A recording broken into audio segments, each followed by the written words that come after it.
আমাদের নবী একবার একটা মজলিসের পাশ দিয়ে যাচ্ছিলেন, যেখানে কুস্তি খেলা হচ্ছে। আরবে আগে কুস্তি খেলা হতো, এখনো কুস্তি খেলা আছে বিভিন্ন দেশে, ঠিক কিনা কথা? তবে এখনকার কুস্তি খেলাগুলি অশ্লীলতায় ভরা, কথা বুঝতে পেরেছেন তো? আরবের স্টেজে, কুস্তি খেলার স্টেজে খেলা হচ্ছে কুস্তি খেলা। তখনকার আরবের মধ্যে নৌজওয়ান পাহলওয়ান বীর বাহাদুর ছিল রুকানা। নাম কি তার বলেন? আয়েশা পড়ছে মুসার কথায় নবীর হাতে কত শক্তি থাকে, আমাদের নবীর কত শক্তি ছিল জানার দরকার আছে কিনা বলেন? আমাদের নবীর কিছু মুআজিজা ছিল। আপনি শামাইলের কিতাব পড়েন, বুখারী পড়েন, মুসলিমের পড়েন, নবীর অবয়বটা ছিল মাঝামাঝি। কিন্তু নবীর পাশে যদি কোনো বড় লম্বা লোক দাঁড়াতো, অটোমেটিক ওই লোক থেকে নবীকে উঁচু দেখা যেত। সুবহানাল্লাহ বলেন। আর না হলে তো মক্কার কাফেররা বলবে যে মুহাম্মদ তো আমার থেকে বাচ্চা। সবাই বলি নাউজুবিল্লাহ, বলবে কিনা? তো নবীজি যাইতেছেন স্টেজের পাশ দিয়া। নবীজি পেশাদার কোনো কুস্তিগীর নন, কোনোদিন কুস্তি খেলা খেলেন না। নবী পাশ দিয়া যাচ্ছেন, ওই সময় রুকানা স্টেজের মধ্যে দাঁড়িয়ে বলতেছে, হাল মিন মুবারিস, মক্কার জমিনে এমন কোন মায়ের ছেলে আছো আমি রুকানার সাথে লাগবে, আমি রুকানার চ্যালেঞ্জ গ্রহণ করবে, পারলে আসো আমার সাথে স্টেজে, আমি তোমাকে হারিয়ে দিব। আমার সাথে কেউ যদি কুস্তি করতে প্রস্তুত থাকো, আসো আসো, আমি ওপেন চ্যালেঞ্জ জানালাম। কথা বুঝতে পেরেছেন? এখন নবীজি এখানে আছেন, নবী যদি চ্যালেঞ্জ গ্রহণ না করেন তাহলে নবী থেকেও শক্তিশালী কে হয়ে যায়? রুকানা হয়ে যায়। আল্লাহ তাআলার এলহামে নবী চলতেন, বাহ্যিক ওহী না আসলেও আল্লাহ তাআলা নবীকে এরকম ভাবে চালাইছেন। উনি যে নবী, এই জন্য তো মক্কাবাসীরা তাকে আগে আল আমিন দিয়েছে। আল আমিন উপাধি দেয় নাই? নবীজি বললেন, রুকানা আমি তোমার চ্যালেঞ্জ গ্রহণ করলাম। নবী জওয়ান, নৌজওয়ান। রুকানা আশ্চর্য হো গায়া, তাজ্জুব বন গায়া। কি মোহাম্মদে কয় কি? মোহাম্মদ তো কোনোদিন কুস্তি খেলে না। রুকানা বলে, মোহাম্মদ তুমি একজন আদর্শ যুবক, লোকেরা তোমাকে অনেক ভালো বলে, তোমাকে কোনোদিন কুস্তি খেলতে দেখিনি। আরবের কোনো বীর বাহাদুর এই স্টেজের আশেপাশে শত শত কুস্তিগীররা উপস্থিত আছে, কেউ সাহস করলো না আমার চ্যালেঞ্জ গ্রহণ করার। আর তুমি কোনোদিন খেলোনি, কোনো কুস্তি খেলোনি, আর কোনোদিন পেশাদারিত্বের ট্রেনিংও নেওনি, তাহলে তুমি আমার সাথে কিভাবে লাগবা? আমার তো বুঝে আসছে না। সবাই বলি সুবহানাল্লাহ। নবীজি বললেন, হ্যাঁ আমি তোমার চ্যালেঞ্জ গ্রহণ করলাম, আমি তোমার সাথে কুস্তি করব। রুকানা বলে, লাব্বাইক, আসো আসো, ওয়েলকাম, আসো। নবীজি আর রুকানা কুস্তি খেলা শুরু করলেন। নবীজি শুরুতেই রুকানাকে ফেলে দিয়ে তার পেটের উপর বসে গেলেন। সুবহানাল্লাহ বলেন। রুকানা তো আশ্চর্য হয়ে গেল, কি বাত है। এখন মোহাম্মদ কোনোদিন কুস্তি খেলে নাই, আজকে আইসা আমাকে চিৎপটান করে ফালাইয়া দিল, আমার বুকের উপর বসে গেল। সে বলতেছে, সরি মোহাম্মদ, আসলে আমি বুঝতে পারিনি, আসলে আচমকা কি হয়ে গেল, হঠাৎ কি হয়ে গেল আমি বুঝতে পারিনি, আবার শুরু করো। দ্বিতীয়বার আবার রুকানা শুরু করলো। দ্বিতীয়বারও নবীজি রুকানাকে শোয়া দিল, শোয়া তার বুকের উপর বসে গেল। দ্বিতীয়বারও রুকানা বলে, সরি মোহাম্মদ, দুঃখিত, এবারও আমি বুঝতে পারিনি, আবার যদি আমি হেরে যাই তাহলে আমি তোমাকে নিজ হাতে তোমার হাত ধরে এই হাজার হাজার মানুষের সামনে পরিচয় করে দিব, আমি রুকানা মোহাম্মদকে প্রথম শক্তিশালী আরবের যুবক হিসাবে আমি ঘোষণা দেব। সুবহানাল্লাহ বলেন। তৃতীয়বার আবার লাগলো। অমনি নবী করিম সাল্লাল্লাহু আলাইহি ওয়াসাল্লাম আরবের সবচেয়ে বাহাদুর, সবচেয়ে বড় বীরকে চিৎপটান করে শোয়া তার বুকের উপর বসে গেলেন। সবাই বলি মারহাবা। এবার রুকানা নবীর হাত ধরলো, হাত ধরে বলল, হে আরববাসী, তোমরা জানতা কুস্তি খেলোয়াড় হিসাবে সবচেয়ে শক্তিশালী যুবক হিসাবে আমি রুকানা ছিলাম। আমি রুকানা স্টেজে ওঠার পরে, আমি চ্যালেঞ্জ করার পরে কোন যুবক আমার চ্যালেঞ্জ গ্রহণ করতো না, কিন্তু আমি রুকানা আজকে চ্যালেঞ্জ দিলাম, সবচেয়ে শক্তিশালী যুবক হলো মুহাম্মদ, যাকে তোমরা আল আমিন উপাধি দিয়েছো। কথা বুঝতে পেরেছেন? অনেক সময় হযরতে মূসা বলবেন যে আমার তো ত্রুটি আছে, আমার কি আছে? ত্রুটি আছে। নবীদের হাতে কি আল্লাহ শক্তি দিয়েছেন, মূসা অনুধাবন করতে পারিনি, একটা চট দিলেন অমনি মারা গেল। অনেক সময় যুবক ছোটদের দ্বারা আল্লাহ তাআলা এমন কাজ করে বড়রা করতে পারে না। আমাদের দেশে দেখেন না, বিএনপিও আন্দোলন করেছে লেডি ফেরাউন জালেম শেখ হাসিনার বিরুদ্ধে, ঠিক নি কথা? জামাতুল ইসলামের ভাইয়েরাও আন্দোলন করেছে লেডি ফেরাউন শেখ হাসিনার বিরুদ্ধে। আলেম ওলামা মামুনুল হক সাহেব সহ অনেক আলেম ওলামারা ও কওমি মাদ্রাসার আলেমরাও আন্দোলন করেছেন, হেফাজতে ইসলাম আন্দোলন করেছে, লেকিন কেউ সাকসেস হতে পারেনি। আর আপনি আমার ছেলে মেয়ে যারা ইউনিভার্সিটিতে পড়ে, যারা কলেজে পড়ে, এই ছাত্র ছাত্রীরা, এরা নওজোয়ান, এরা যুবক, আমাদের ছেলে মেয়ে, এরা লেডি ফেরাউনকে বিতাড়িত করেছে। সবাই বলে মারহাবা। অনেক সময় বড়রা পারে না, ছোটরা পেরে দেখায়। কথা বলেন কি না? ইব্রাহিম আলাইহিস সালাম নমরুদের বিরুদ্ধে অনেক আন্দোলন করেছেন, কিন্তু নমরুদরে শেষ পর্যন্ত ল্যাংড়া মশায় মারছে। কথা বলেন ঠিক কিনা কথা? হযরতে মূসা আলাইহিস সালাম ফেরাউনের বিরুদ্ধে অনেক আন্দোলন করছেন, অনেক বদদুয়া করছেন। হযরতে মূসা আলাইহিস সালাম ফেরাউনের বিরুদ্ধে বদদুয়া করছেন 40 বছর। কত বছর? আমরা তো মাত্র 16 বছর অত্যাচার নির্যাতন সহ্য করেছি। কি বলেন ঠিক কিনা? আর মূসা আলাইহিস সালাম অত্যাচার, ফেরাউনের অত্যাচার কত বছর সহ্য করছে? 40 বছর দোয়া করছে। আমাদের কাছে এসে বিভিন্ন মানুষ বলতে, হুজুর আপনারা কি বদদুয়া করেন? কোনো বদদুয়া তো লাগে না, হ্যাঁ তো কিছুই হয় না।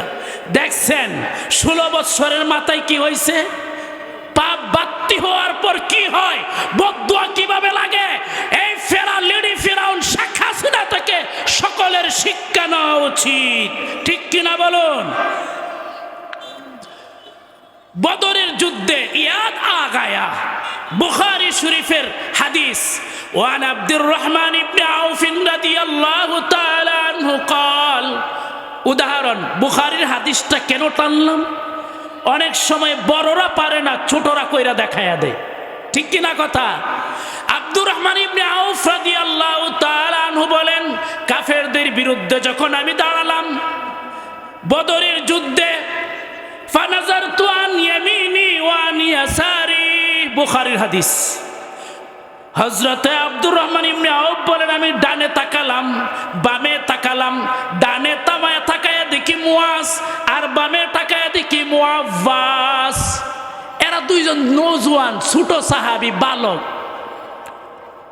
ফা আখাফু আলা নাফসি, আমি নিজে ভয় পাইতে লাগলাম, আমি নিজেকে দুর্বল মনে লাগতে লাগলাম। কেন?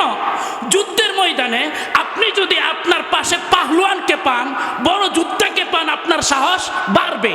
আর যদি ছোট বাচ্চাদেরকে পান, তাহলে আপনার সাহস বাড়বে না, কমবে, মনটা ভাঙ্গা ভাঙ্গা। আব্দুর রহমান ইবনে আউফ বলেন, আমি ডানে তাকালাম, নাজারতু আন ইয়ামিনি ও নাজারতু আন শিমালি, আমি বামে তাকালাম। এখন আমার ভিতরে ভিতরে কেমন জানি কেচর কেচর করতা হ্যায়, দুর্বল দুর্বল লাগতা হ্যায়, কেসা কেসা মালুম হতা হ্যায়। দাঁড়াইছি, ইদিগো একটা বালেক, ইদিগো একটা বালেক, এরা কি যুদ্ধ করব? মনে মনে আমার এই ভাব। অমনি ডানের যুবক মুয়াজ, বামের যুবক মুআওয়াজ, দুইজন ইবনা আফরা, আফরা নামে মহিলার দুইজন সন্তান। মুয়াজ বলতেছে, চাচা। কি বাতিজা? কয় আপনি একটু আবু জেহেলকে দেখায়া দেন। সুবহানাল্লাহ বলেন। বড়রা পারে না, অনেক সময় ছোটরা পারে। আব্দুর রহমান ইবনে আউফ বল, কেন কেন তুমি এত বড় লিডার, এই আবু জেহেল, তাকে দিয়ে বাবা তুমি কি করবা? কয় কাদ হাযাল্লাহ ওয়া রাসূলাহু। চাচা আমরা শুনেছি, হ্যাঁ আমরা নবীরে কষ্ট, আমাদের গ্রামের ভাষায় যদি বলি, কষ্ট দিতে দিতে রাখে নাই, এমন কোন পথ পদ্ধতি বাকি রাখে নাই যে নবীকে কষ্ট দেয় নাই। চাচাজি আপনি একটু বলে দেন, আমরা ওয়াদা করে এসেছি হয়তো আবু জেহেলকে আজকে হত্যা করব, নতুবা তাকে হত্যা করতে গিয়ে আমি শাহাদাত বরণ করব। সুবহানাল্লাহ বলেন। অনেক সময় বড়রা পারে না, ছোটরা পারে। তার কথা শেষ হইতেই এইদিকে আরেকজন মুআওয়াজ ছোট বালক, সে বলতেছে চাচাজি একটু আমাকে দেখায়া দেন আবু জেহেল কোনটা। আমি আমার মার সাথে ওয়াদা করেছি, আল্লাহর সাথে ওয়াদা করেছি, আল্লাহ একটু সুযোগ আসলে এই ইসলামের দুশমনকে দুনিয়া থেকে আমি বিতাড়িত করব, নতুবা তার দরবারের আঘাতে আমি শাহাদাত বরণ করব। এখন আব্দুর রহমান ইবনে আউফ বললেন মনে মনে, আমি তো আগে ভয় পাইছিলাম, এখন তাদের নিয়তের কথা শুনে, এদের কথাবার্তা শুনে আমার সাহস বেড়ে যায়। আমি বললাম লাম আমানা আলা আইনি, বুখারী শরীফের মধ্যে আসছে আব্দুর রহমান ইবনে আউফ বলেন আমি আমার চোখকে বিশ্বাস করতে পারছিলাম না। সুবহানাল্লাহ বলেন। অনেক সময় চোখের সামনে এমন ঘটনা ঘটে যায় আশ্চর্যজনক, আপনি নিজের কি হয় না, বিশ্বাস হয় না। আব্দুর রহমান ইবনে আউফ বললেন বাতিজারা তোমাদের কথা শুনে আমার বড় ভাল লাগলো, আমাদের বাতিজার অন্তরে এত হিম্মত এত সাহস। শোনো শোনো বাতিজারা শোনো, ওই যে দেখা যায় কাফের সৈন্য দলের পিছনে বড় একটা ঘোড়ার উপরে লিড দিচ্ছে কাফেরদেরকে, তোরা এইদিকে যা, ওই দিকে যা, ওই দিকে যা, মুসলমানদেরকে খতম কর, ওই দিকে যা, মুসলমানদেরকে শেষ কর, ওই দিকে যা, জঙ্গিদেরকে শেষ কর, ওই দিকে যা। এই যে লিড দিচ্ছে বড় একটা নেতা, অনেক বড় দেখা যায় সৈন্যদের পিছনে সংরক্ষিত জায়গায় নেতার মতো ঘোড়ার পৃষ্ঠে বসে আছে, সে হলো আবু জেহেল। তোমরা সেখানে যাইবা কিভাবে? সুবহানাল্লাহ বলেন। হযরতে আব্দুর রহমান ইবনে আউফ রাদিয়াল্লাহু তাআলা আনহু বলেন ফালাম্মা আশারতু ইলাইহি, আমি যখন তাদেরকে আবু জেহেলের দিকে ইশারা করলাম, আমি আমার চোখকে বিশ্বাস করতে পারিনি। সুবহানাল্লাহ বলেন। আমি আমার চোখকে বিশ্বাস, এই দুইটা ছেলে আবু জেহেলের উপর এইভাবে গিয়া ঝাঁপায়ে পড়ল, যেভাবে বাস পাখি হাঁসের বাচ্চা আর মুরগির বাচ্চা নেওয়ার জন্য, ধরার জন্য যেভাবে ছু মারে, যেভাবে থাবা মারে, ঠিক সেইভাবে দুইটা ছেলে আবু জেহেলের উপর ঝাঁপায়া পড়ল। সুবহানাল্লাহ। অনেক সময় বড়রা পারে না, ছোটরা পারে। এই ঘটনা বর্ণনা করে হযরতে আব্দুর রহমান ইবনে আউফ বলেন আমি নিজের চোখকে আমি বিশ্বাস করতে পারলাম না। কোনো প্রটোকল, সৈন্যদের কোনো ভয় ভীতি তাদের ভিতরে ছিল না, একেবারে ঝাঁপায় পড়লো, আবু জেহেলকে লাগাল পায় না। একজনে ঘোড়ার পায়ের মধ্যে আঘাত করলো, ঘোড়া যখন এলে গেল আরেকজন আবু জেহেলের গায়ে আঘাত করে তাকে চিৎপটান করে দিল। তো অনেক সময় বড়রা পারে না, ছোটরা পারে, ঠিক কিনা কথা? আমাদের দেশে ফেরাউন, নমরুদ, এই সব জালেমদের রূপ ধইরা যে লেডি ফেরাউন আসছে, তাদেরকে আপনি আমার সন্তান, ছাত্র জনতা এভাবে প্রতিরোধ করেছে। আবু জেহেলকে যেভাবে মুআজ আর মুআওয়াজ একেবারে দুনিয়া থেকে বিতাড়িত করেছে, আমাদের ছেলেরা আন্দোলন করে তাকে বাংলাদেশ থেকে তাড়িয়েছে। সবাই বলি মারহাবা। কথা বুঝতে পেরেছেন? অনেক সময় বড়রা পারে না, ছোটরা কিন্তু পারে, ছোটরা অনেক অ্যাডভান্স হয়ে যায়। হযরতে মূসা আলাইহিস সালাতু ওয়াস সালাম বললেন হে আসরবাসী, আমি মূসা হতে পারি, আমাকে আল্লাহ তাওরাত দিতে পারে, আমার সাথে আল্লাহ তুর পর্বতে কথা বলেছেন সত্য, মাগার আজকে আল্লাহর সামনে যাইতে আমার মূসারও ভয় করতেছে। সে বলি সুবহানাল্লাহ। ইতু ঈসা ফাইন্নাহু আবদুল্লাহ ওয়া রূহুল্লাহ ওয়া কালিমাতুন আলকাহু ইলা মারইয়ামা। হে হাসরবাসী, শুনো শুনো, আমি এমন একজন নবীর কথা বলতেছি যেই নবীকে আল্লাহ কোনো পুরুষের ছোঁয়ায় সৃষ্টি করেন না, সৃষ্টি করেননি কোনো পুরুষের ছোঁয়ায়, জন্ম দেননি, তার মা পবিত্র, তিনিও পবিত্র। তিনি আল্লাহর পক্ষ থেকে সরাসরি রূহ, তিনি আল্লাহর পক্ষ থেকে কালিমা কুন ফায়াকুন ও আতাহুল্লাহুল ইনজিলা। হে আসরবাসী, শুধু তাই নয়, চারখানা আসমানি বড় কিতাব থেকে একটা কিতাব, ইনজিল কিতাব আল্লাহ তাকে দান করেছেন, তার নাম হলো ঈসা ইবনে মারইয়াম।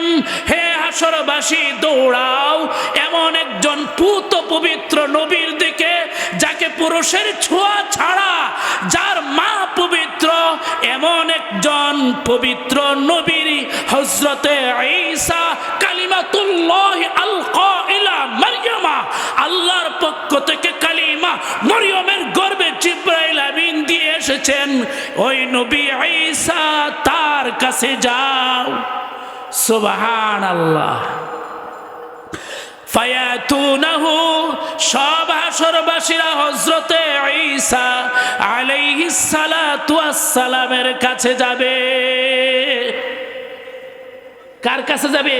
হাসরবাসীরা হযরতে ঈসা আলাইহিস সালাতু ওয়াস সালামের কাছে। ঈসা আলাইহিস সালাতু ওয়াস সালাম ধৈর্য সহকারে, কি সহকারে? ধৈর্য সহকারে সবার বক্তব্য শুনবেন, সবার দরখাস্তের কথা শুনবেন।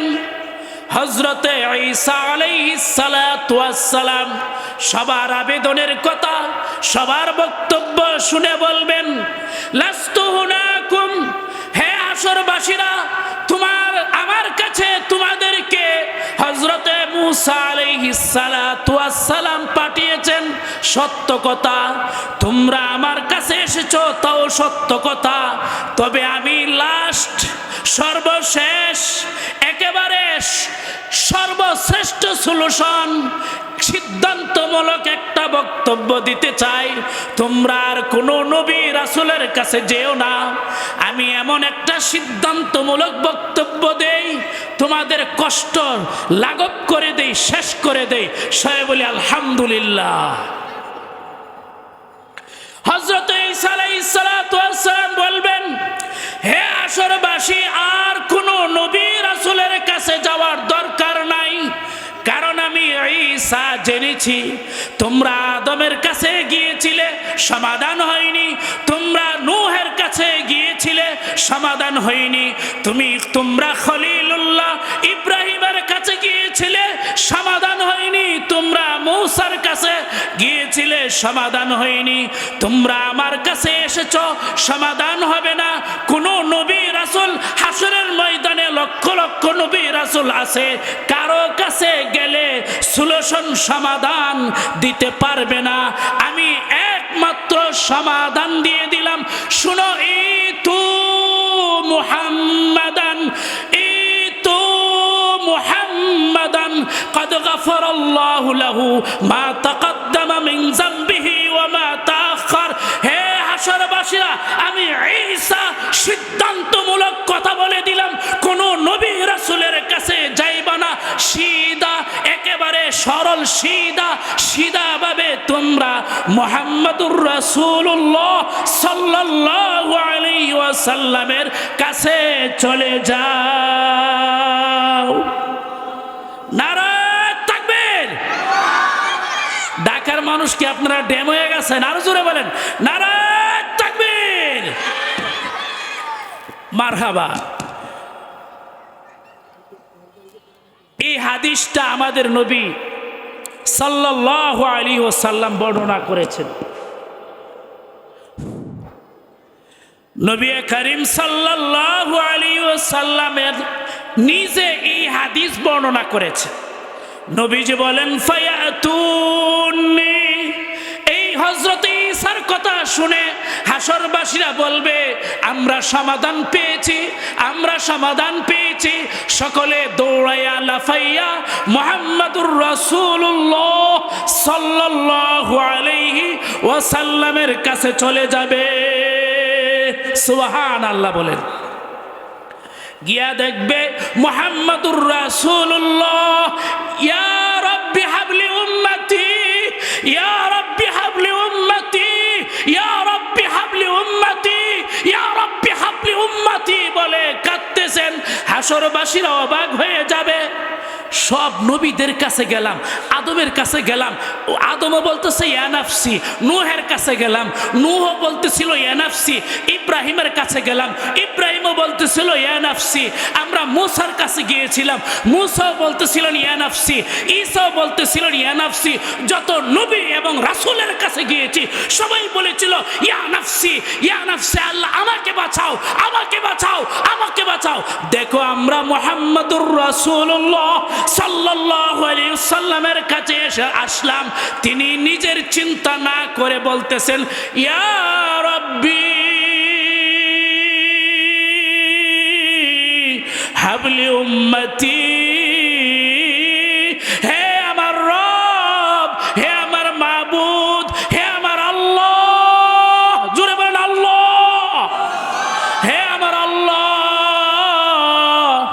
এই হাসরের ময়দানের ভয়াবহ পরিস্থিতি থেকে এই হাসরবাসীকে, আমার উম্মতকে তুমি রক্ষা করো, তাদেরকে শান্তির ব্যবস্থা করো। হাসরবাসী বলবে আগের নবীদের ভাষা আর মুহাম্মদুর রাসূলুল্লাহর ভাষাই পরিবর্তন। আগের নবীরা নিজেদেরকে নিয়ে চিন্তিত ছিলেন, নিজেদেরকে নিয়ে বিধিবস্ত ছিলেন, আর মুহাম্মদুর রাসূলুল্লাহ আগের থেকেই আমাদের জন্য দোয়া করতেছেন, আমাদের চিন্তা করতেছে।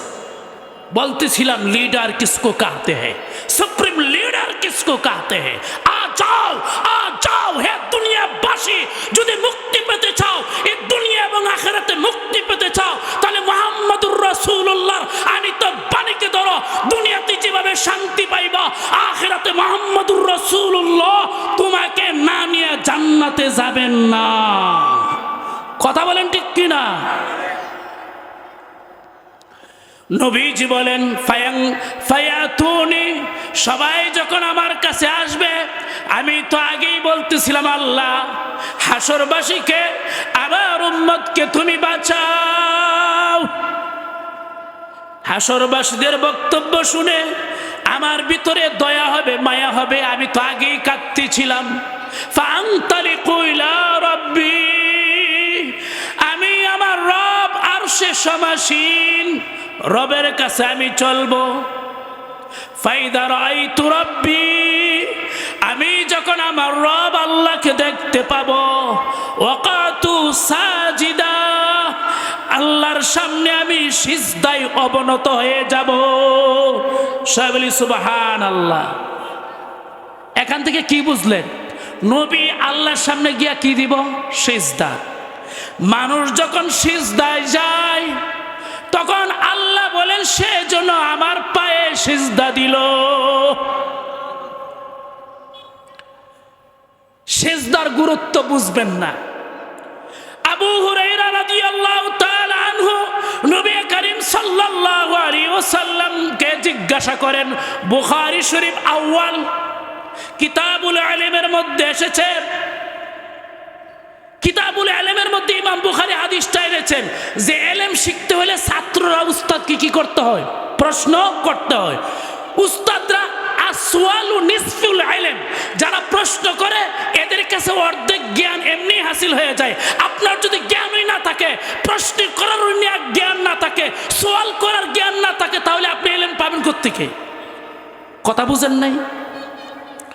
হযরত আবু হুরায়রা রাদিয়াল্লাহু তাআলা আনহু বলেন, মান আনফাউন নাস ইয়াউমাল কিয়ামা বিশাফাআতিকা ইয়া রাসূলুল্লাহ। আবু হুরায়রা বলেন, ইয়া রাসূলুল্লাহ আপনার সুপারিশ দ্বারা কে বেশি উপকৃত হবে। বুখারীর হাদিস, আপনি অস্বীকার করতে পারবেন না, বেঈমান হয়ে যাবেন। কিতাবুল ইলমের মধ্যে ইমাম বুখারী হযরতে বুখারী রাহমাতুল্লাহি আলাইহি, ইমাম বুখারী রাহমাতুল্লাহি আলাইহি আবু হুরায়রার হাদিস এনেছেন। আবু হুরায়রা প্রশ্ন করেন, কে প্রশ্ন করেন? আবু হুরায়রা, ইয়া রাসূলুল্লাহ, ইয়া হাবিবাল্লাহ, মান আনফাউন নাস ইয়াউমাল কিয়ামাতি বিশাফাতিকা। ইয়া রাসূলুল্লাহ, ইয়া হাবিবাল্লাহ, হাসরের ময়দানে আপনার সুপারিশ দ্বারা কে বেশি উপকৃত হবে? আজকের সুপারিশের হাদিস শুননা আপনি আমার মনে, দিলে, প্রাণে, হৃদয়ে, অন্তরে, হাড়ে এই চিন্তাটা কি আসছে যে আমাদেরও হুজুরি প্রশ্ন, আমরা নবীর সুপারিশটা কিভাবে তাড়াতাড়ি পাবো? এরকম প্রশ্ন, এরকম আকাঙ্ক্ষা, এরকম বাসনা, এমন তামান্না, এরকম চিন্তা, এরকম উদ্বেগ, উদ্গ্রীব, উৎসাহ, উদ্দীপনা আপনাদের দিলের ভেতরে জাগছে? কথা বলেন, জাগছেন কিনা?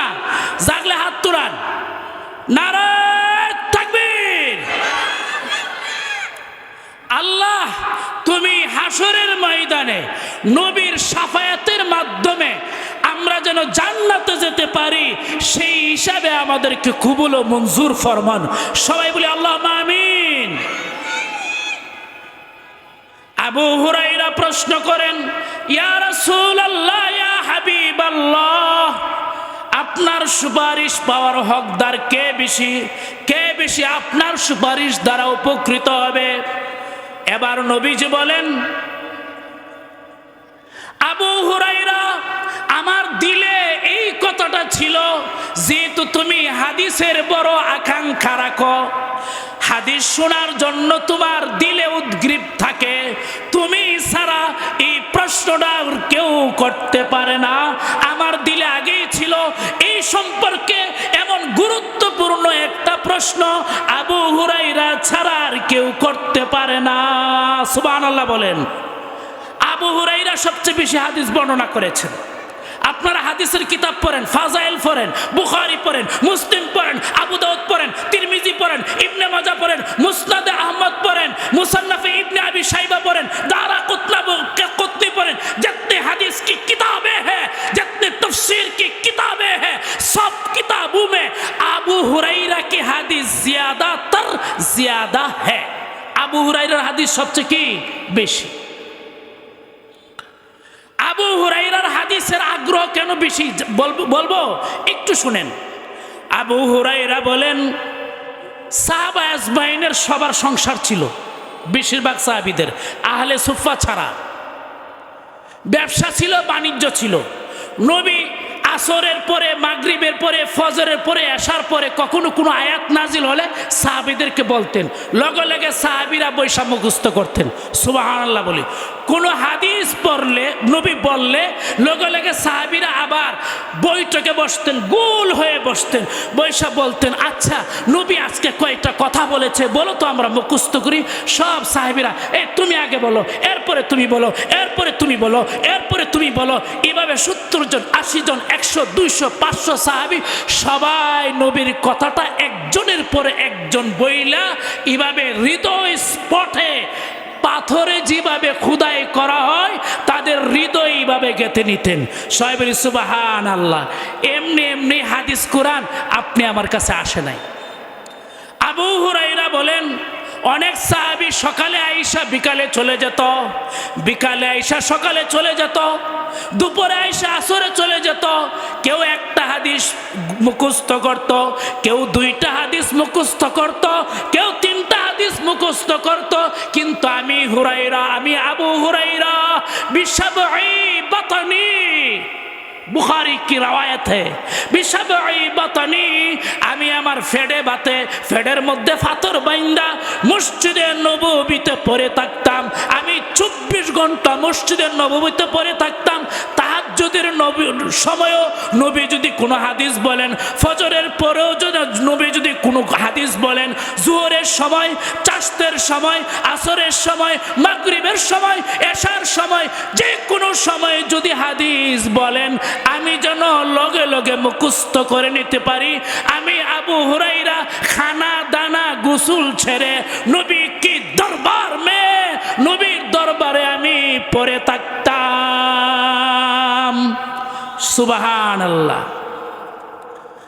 আবু হুরাইরা নিজে বলেন, আমরা কি এর আলেম, আমরা কতটুকু বড় আলেম হইছি, কয়টা হাদিস জানি, কয়টা ব্যাখ্যা জানি।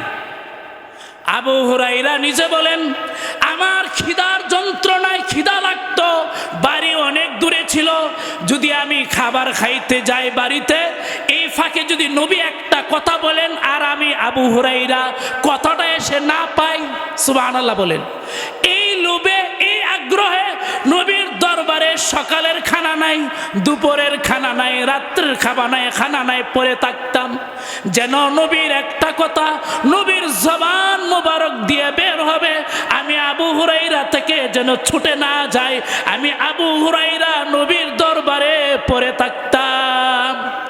খিদার যন্ত্রণায় মাঝে মাঝে গড়াগড়ি করতাম। সুবহানাল্লাহ বলেন। মৃগী বেমারিরা কারা? মৃগী বেমারি এইভাবে নড়াচড়া করে না, লুটুপুটু খায় না। আবু হুরাইরা বলেন, খিদার যন্ত্রণায় আমি মসজিদে নববীর বাহিরে লুটুপিটু খেতাম, গড়াগড়ি করতাম। সাহাবা আজমাইন মৃগী রোগী মনে করে আমার গাড়ির মধ্যে পা দিয়া চাপ দিত। ওই সময়ে মৃগী রোগীদের চিকিৎসা ছিল গাড়ির মধ্যে পা দিয়া দাবানো, গাড়ির মধ্যে পা দিয়া চাপ দেওয়া। আবু হুরাইরা বলেন, আমাকে সাহাবা আজমাইন মৃগী রোগী মনে করে এভাবে পা দিয়া গাড়ির মধ্যে দাবাতো। ওয়াল্লাহি ওয়াল্লাহি ওয়াল্লাহি, আবু হুরাইরা বলেন, আল্লাহর কসম, আল্লাহর কসম, আমি আবু হুরাইরা মৃগী বেমারি ছিলাম না, আমি মৃগী বেমারি ছিলাম না, ক্ষুধার যন্ত্রণায় এভাবে কাতরাতাম। আবু হুরাইরা এত হাদিস কেমনে বর্ণনা করছে? এমনি এক রওয়ায়াতের মধ্যে আছে, আবু হুরাইরা বলেন, খিদার যন্ত্রণা এত হলো, মসজিদ নববীতে বসে বসে আমি নামাজ আদায় করতেছিলাম। নবী যে হাদিসগুলি বর্ণনা করেছেন, নবী বাহিরে গেছেন, এই হাদিসগুলি বারবার আমি মুখস্থ পড়তেছি। 7 দিন আগের হাদিস, 8 দিন আগের হাদিস, 1 মাস আগের হাদিস, 1 মাস আগের রেওয়ায়াত, 1 মাস আগে কয়টা আয়াত নাজিল হয়েছে, এইগুলি নিজে নিজে পড়তেছিলাম। ক্ষুধার যন্ত্রণায় আর ভাল লাগতেছিল না, আমি বের হলাম। আচ্ছা, বের হয়ে দেখি কারোর সাথে কথা বলি, কথা বলার সময় যদি আমি আহ করি, তাহলে আমার ক্ষুধাটা মানুষে বুঝবে, আমাকে 2-4টা খাবার টাবার দিবে। আবু হুরাইরা বলেন, আমি বের হলাম, আমি আবু বকরের সাক্ষাৎ পেলাম। আবু বকরকে আমি সালাম দিলাম, আসসালামু আলাইকুম ইয়া আবু বকর। এই মাদ্রাসার নাম কি? মাদ্রাসায়ে আবু বকর। আল্লাহ মাদ্রাসাকে কবুল করুন। সবাই বলি আল্লাহুম্মা আমিন। আল্লাহুম্মা আজআল আফইদাতান নাসি তাহবি ইলাইহিম। আল্লাহ এই এলাকার সব মানুষের দিলকে এই মাদ্রাসার দিকে ধাবিত করে দাও। এই মাদ্রাসা থেকে যেন আবু হুরাইরা, আবু বকর, উমরের মতো সাহাবীওয়ালা দিল পয়দা হয়, আলেম পয়দা হয়। সবাই বলি আল্লাহুম্মা আমিন। প্রিয় হাজিরিন, আবু হুরাইরা আবু বকরের সাথে সাক্ষাৎ হয়ে গেল। তিনি সালাম দিলেন, সালাম দিয়ে বললেন, আসসালামু আলাইকুম ইয়া আবু বকর। আবু বকর বলেন, ওয়ালাইকুম সালাম। আবু বকর খেয়াল করেননি, চলে গেলেন। হযরত আবু হুরাইরা বলল মনে মনে, আরে আমি সালাম দিলাম, আমার ক্ষুধা, 2-4টা কথা বলবো, আমার ক্ষুধাটা লেগেছে, এটা তাকে সে যেন বুঝতে পারে, চাইতেও তো পারে না, লজ্জা লাগে, তো আমি একটু কথা বলবো। উনি তো কথা বললেন না, চলে গেলেন। এরপরে আবু হুরাইরা বলেন, ফাজা উমর, সামনে উমরের সাথে দেখা। উমর সাফা সাল্লাম তো আলাইহি, আমি উমরকে সালাম দিলাম, আসসালামু আলাইকুম ইয়া ইবনাল খাত্তাব। হে খাত্তাবের সন্তান উমর, আপনাকে সালাম, আসসালামু আলাইকুম। আবু হুরাইরা বলেন, ওয়ালাইকুমুস সালাম ইয়া আবা হুরাইরা। হযরত উমরও আমার সালামের জবাব দিলেন, লেকিন চলে গেলেন। আমি যে ক্ষুধার্ত আমার বিষয়টা তিনি বুঝতে পারেননি। সাহেব বলি সুবহানাল্লাহ। আবু হুরাইরার মনটা ভেঙে গেল। দুইজন সাহাবী, নবীর বড় বড় সাহাবীর সাথে সাক্ষাৎ, এরা আমার হালতটা বুঝলো না। অমনি সামনে পড়লো বিশ্বনবী মুহাম্মাদুর রাসূলুল্লাহ সাল্লাল্লাহু আলাইহি ওয়াসাল্লাম। উমর যাহা বুঝে নাই, আবু বকর যাহা বুঝে নাই, নবীকে যখন আমি সালাম দিলাম, অথবা নবী আমাকে আগেই সালাম দিয়ে দিয়েছেন, সালাম দিয়েই নবী যে বললেন, ইয়া আবা হুরাইরা, হে আবু হুরাইরা চলো আমার সাথে আমার বাড়িতে। হযরত আবু হুরাইরা মনে মনে নিজেকে সান্ত্বনা দিলেন, প্রবোধ দিলেন, কেউ না বুঝলেও আমাকে নবী দেখা মাত্র বুঝে ফেলেছেন, আমি নবীর গৃহে চললাম। সবাই বলে আলহামদুলিল্লাহ। তার তো সৌভাগ্য হয়েছে নবীর গৃহে যাওয়ার, আপনি আমার সৌভাগ্য হয়েছে? কথা বলেন। হযরত আবু হুরাইরা আরো আল্লাহ যদি কোনোদিন তৌফিক দে বলবো, সবাই বলে আল্লাহুম্মা আমিন। এই মাহফিলে গত বছর মাগরিবের পরে বয়ান করে গেছি, কথা বুঝতে পেরেছেন? এই মাদ্রাসায় আবু বকরের মুতাবিম সাহেব, আলহামদুলিল্লাহ, আল্লাহ তাআলা হযরতের হিম্মতকে বাড়ায় দেন। সবাই বলে আমিন। সাহাবা আজমাইন নবীর কাছে হাদিয়া নিয়ে যাইতেন, আপনারও হাদিয়া নিয়ে আলেমদের কাছে যাইবেন, হুজুরদের কাছে যাইবেন। এটা আল্লাহ তাআলা সিস্টেম কইরা দিছে, আপনি হিংসা কইরা না লাভ নাই। রাদিনা কিসমাতাল জাব্বারি ফিনা লানা ইলমুন ওয়ালিল আদাই মাল। আল্লাহর বন্টনে হিংসা কইরা লাভ নাই। বলেন কি বলছি? আল্লাহর বন্টনে হিংসা কইরা কি নাই, লাভ নাই। আবু হুরাইরা বলেন, এক সাহাবীর বাড়ি থেকে পেয়ালা ভর্তি গ্লাস দিয়া দুধ আসছে। আবু হুরাইরা মনে মনে খুশি, আমি যেহেতু মেহমান, নবী আমাকে পান করাবেন। নবী কি করবেন? আমাকে পান করতে বলবেন। আমি আর নবী অর্ধেক গ্লাস নবী পান করবেন, আর অর্ধেক আমি পান করব, আর না হয় আম্মাজানকে কিছু দেওয়া হবে। তিনজনে মিলে যদি গ্লাসের দুধটা পান করতে পারি, কিছু হইল ক্ষুধাটা নিবারণ হবে। আবু হুরাইরা বললেন, দুধের পেয়ালা আসার পর নবী যে বললেন, হে আবু হুরাইরা কুম, তুমি দাঁড়াও। মসজিদের মধ্যে আরো আহলে সুফা সাহাবা আজমাইন আছেন, যারা বিভিন্ন এলাকার থেকে, গোত্র থেকে, দূর থেকে ইসলাম গ্রহণ করে দিন শিক্ষা করার জন্য বাড়ি ছেড়ে, দেশ ছেড়ে, খেস ছেড়ে, বাড়িঘর ছেড়ে, দেশ ছেড়ে, গোত্র ছেড়ে মসজিদে নববীতে আশ্রয় নিয়েছে। তাদেরকে আহলে সুফা বলা হয়। তাদের সংখ্যা 500, 400, 800, 1000 হইতো। সময়ে বাড়তো, সময়ে কমতো।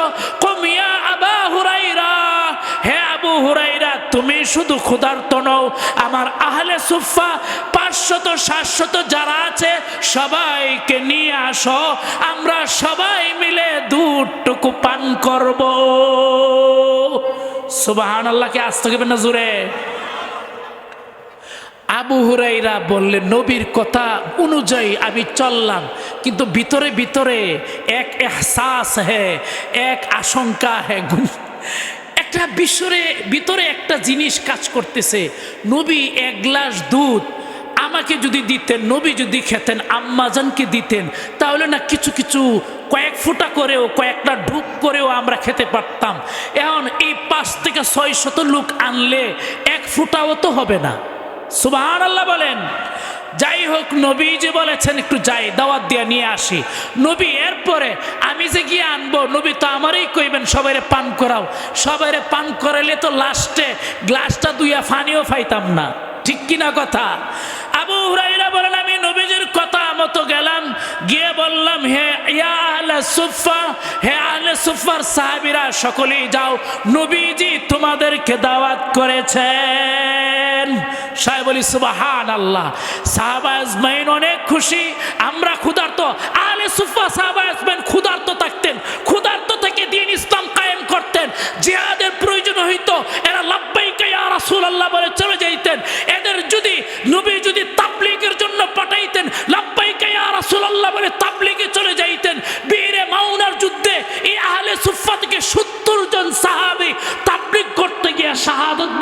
করেছেন, একটা অভিযানে 10 জনের জামাত, 20 জনের জামাত, 70 জনের জামাত নবীজি পাঠাতেন।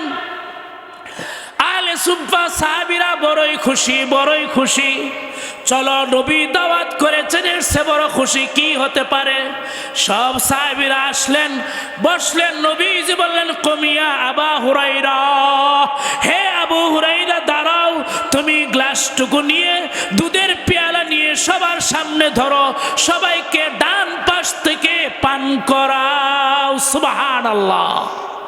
আবু হুরাইরা বলেন, আমি দুধের পেয়ালা হাতে নিয়ে একজনকে দিলাম, সে পান করলো, সে পান করে পাশের জনকে দিল, সে পান করলো, সে পান করে আরেকজনকে দিল। এভাবে 660 বা 700 লোক সকলেই পান করলো। পান করার পরেও আমি আবু হুরাইরা দেখি গ্লাসের দুধ যতটুকু আগে ছিল ততটুকুই রয়ে গেছে।